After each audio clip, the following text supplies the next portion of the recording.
Some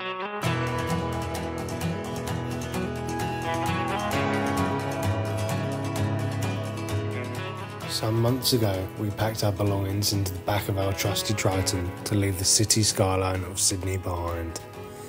We set off not just to travel, but to explore and discover Australia in a way we never have before.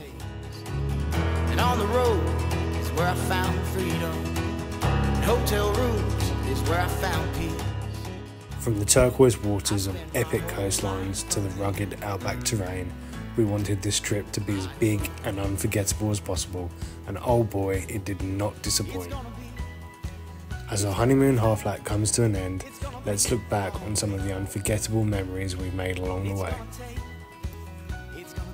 Our goal was always to get to WA as quickly as we could. Even though it was a flying visit through South Australia, we got to see and experience some incredible views along the way. One of our first stops put us in Port Lincoln, where we got to get up close and personal with the sea lions, an experience we absolutely loved that just left us wanting more.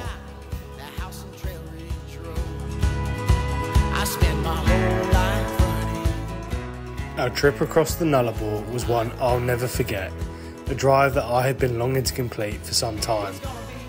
With heaps of photo opportunities along the route, it helped break up the staggering 1,200 kilometres needed to get across. A drive across the Nullarbor wouldn't be complete without an overnight stay at the iconic Bundercliffs Free Camp.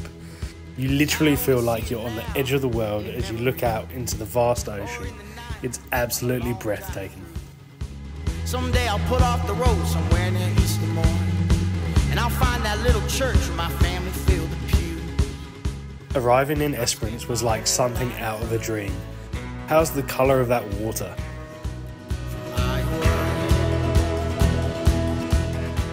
Home to multiple award-winning beaches, it was so easy to see what all the hype around Esperance was for. I'm never going home. How good is this?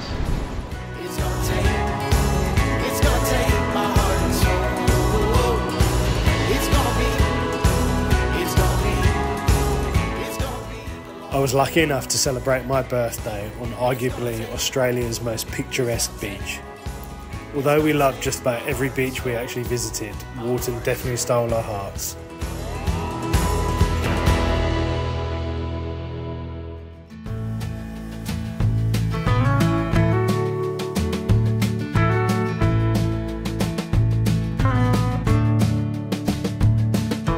Babe, this thing ain't working out. I think we need a new direction. Continuing west, we visited Bremer Bay, Albany and Denmark. Although the weather was cloudy for the better part, we still tried to make the most of what these towns had to offer, visiting some more incredible sections of coastline and landmarks that have a story to tell, like the Gap at Albany. You take the house, I'll take the car. I'm leaving town, I'm going far away from you. I don't care what no one's got to say. Elephant Rocks is a well-known and popular beach nestled amongst the beautiful William Bay National Park. It boasts some crazy rock formations which are so unique compared to anything else we'd previously seen. And don't get us started on the colour of that water, have a look at it. It's time that it came true. Find myself on the open road, well, what have I got to lose? The next leg of our journey saw us explore the beautiful southwest. I had been really excited to get here as it was a trip down memory lane for me. Having lived in Margaret River previously for 3 months, I couldn't wait to get back here nearly 8 years later. Sure enough, this laid-back coastal town and surrounding areas were just as I remembered. With an abundance of quality cellar doors, breweries and amazing beaches, there's an awful lot to love about this region of WA.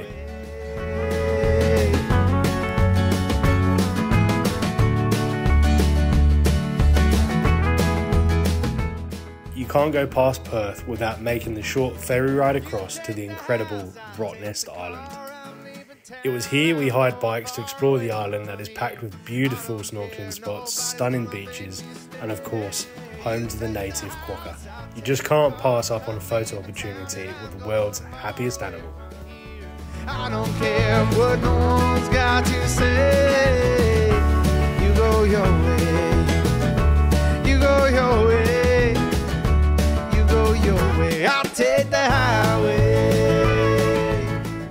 As we continued heading north, we passed through Lancelin. Known for the biggest sand dunes in Western Australia, we tried our luck at sandboarding, which was an absolute blast.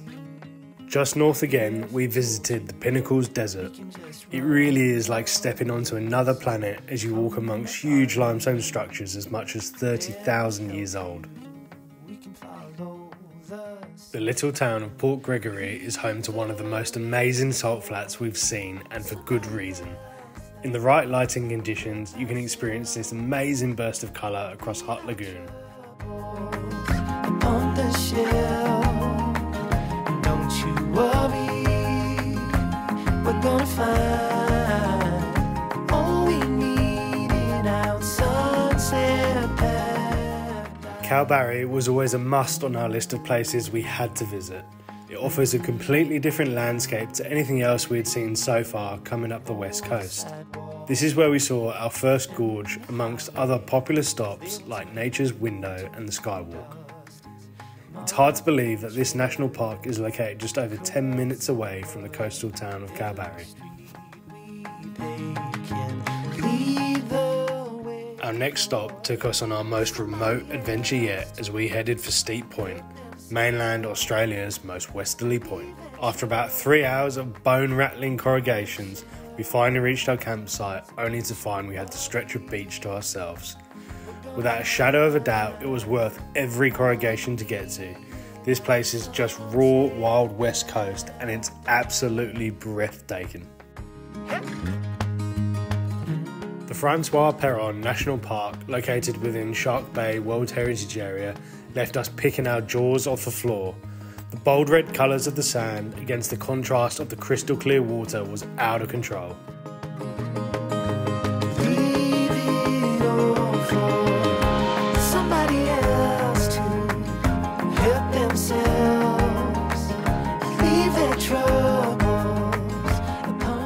Herald Bite campsite was our favourite amongst the sites we stayed at within the park. Given I'd never seen a turtle in the wild before, you can only imagine how I felt watching them swim past frequently right in front of us.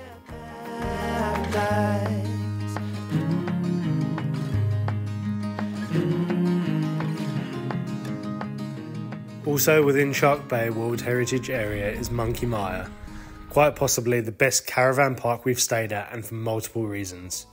Wild dolphins visiting daily, dugong tours, restaurants and pubs. This restaurant-style campsite has absolutely everything to offer, and to be quite honest with you, it was actually really hard to leave. I don't know why we wait. Grab some glasses in the Atlas. We can prove we're smarter than a phone. Let's go where there's no reception. See if we can make it on our own.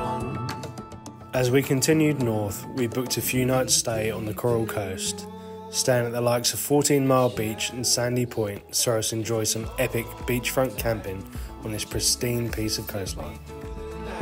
Hundreds of miles away, the water is warm. Let's dip our toes right in and be reborn. I don't know why we'd wait. Just when we didn't think that beachfront camping could get any better, we reached Exmouth and camped at Windabandy Point. Talk about actual heaven on earth, there really aren't any words to describe just how beautiful this spot is. Let's be reborn. We don't need a destination. Let's go where the river's taking us. Watching our neighbours coming back with huge catches, this is not only a camping haven but fishing too. It's a big call, but we think Windabandy Point may be the best campsite we've ever stayed at, and boy, we cannot wait to get back there. We can chase the Mississippi through the night, hundreds of miles away. Charles Knife Canyon, located just 20 minutes outside of Exmouth, is well worth a visit. This incredible landscape is just stunning as you see the colours of the Ningaloo coast in the background.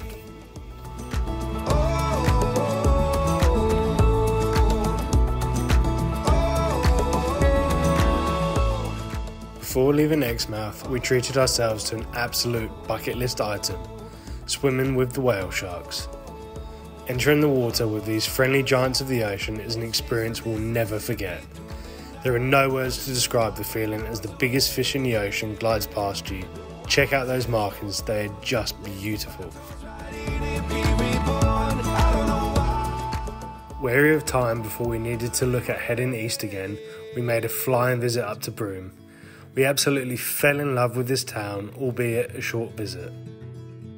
Watching the camels walk down Cable Beach whilst a colourful sunset lights the sky, it's a view that wouldn't get old anytime soon.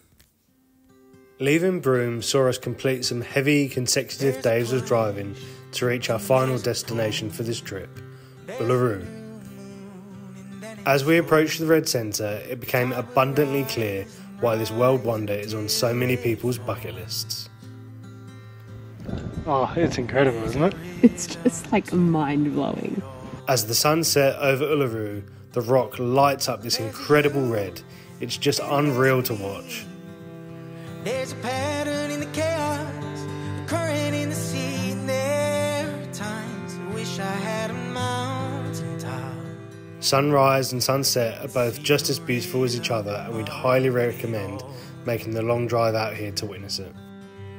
Every spring leads to a fall.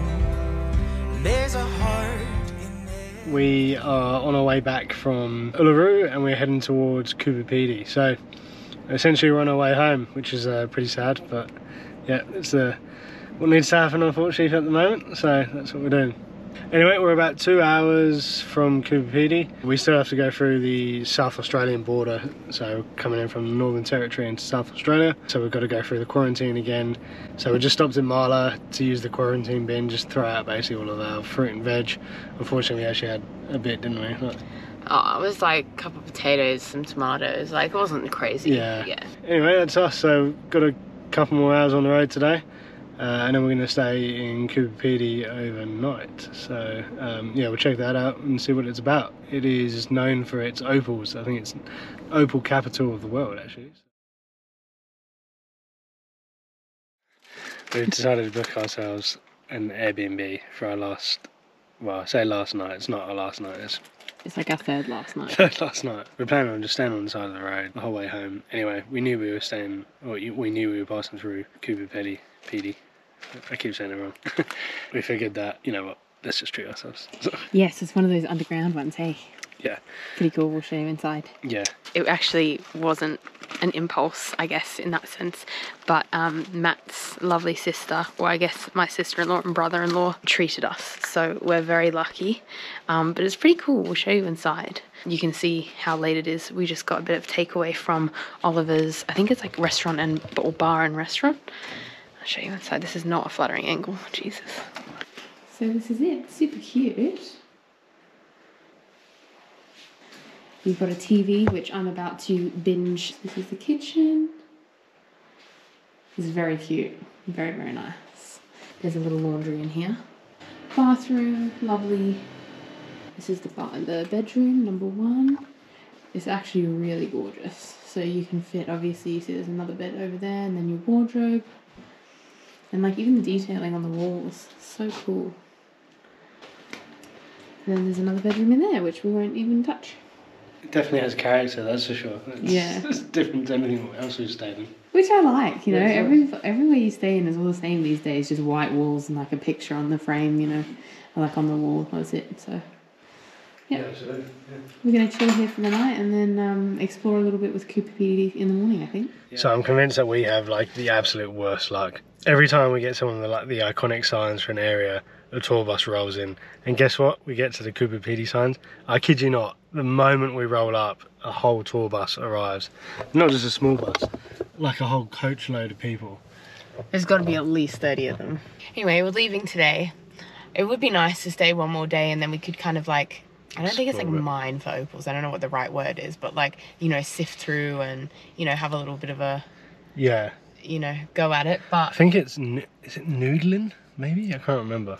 Anyway, would have loved to have a go, but that's going to have to wait for next time. Yeah. Because we are on the way home now. But we did cheat. It's not all that bad. I mean, got some goodies. So we went to a Opal, or a jeweller's rather, I suppose. Heaps of options. Yeah, like it's amazing. Hundreds. Like like anywhere from, obviously there's the 3 different type of opals that you can get. Anyway, I got some beautiful little opal earrings, some studs that are 9 karat gold, which is gorgeous. And they weren't too crazy, were they? The prices are pretty good. Yeah, so I'll have that to, like, I guess, remember Coober Pedy for the rest of my life, which is lovely. Yeah. And I may have got some other little presents as well. A few of the lucky family members. This is the place to go. Opolos, or Opalos, something like that. So yeah. Anyway, we'll try to get our photos and then we can get out of here, because we had planned on getting a good few hours of driving in today. It's actually a very cool sign. Like, out of all the signs that we've been to, it's actually pretty cool. It is cool. There's a you and there's a me. There's a pattern in the chaos, a current in the sea. Okay, so I've just punched into Google Maps home, and we have 2,086 kilometres to go. So, you know, pretty short drive, really. Yeah. Let's just drive 24 hours straight. Yeah, it says 22 hours we've got. But we've been so lucky on this trip with the weather. Like, we've honestly had 3 days of rain. We're going to listen to our Harry Potter audiobook now. We're up to Prisoner of Azkaban. Yeah. And that's, I think, 12 hours, so that'll get us through today. And then the next one is Goblet of Fire, and that's 20 hours, so we'll definitely make it home with that. Yeah, the audiobook's good. It sort of distracts you, takes your mind off, you know, just driving down a long straight road with nothing really to look at. So. As we left Coober Pedy, knowing our next and final destination for our honeymoon was home, a wave of heaviness came over us. And so, after countless miles, unforgettable memories and endless horizons, our journey around Australia comes to a close. Every sunrise, every night under the stars, every road taken, and every memory we have shared made this a trip we will absolutely never ever forget. So whilst this is it for now, we'll be back soon, chasing new roads, new adventures, and new stories to share with you again. Thank you so much to everyone who's followed along on our journey to date. We hope you've enjoyed it just as much as we have. We'll see you in the next one. Matt and Jen.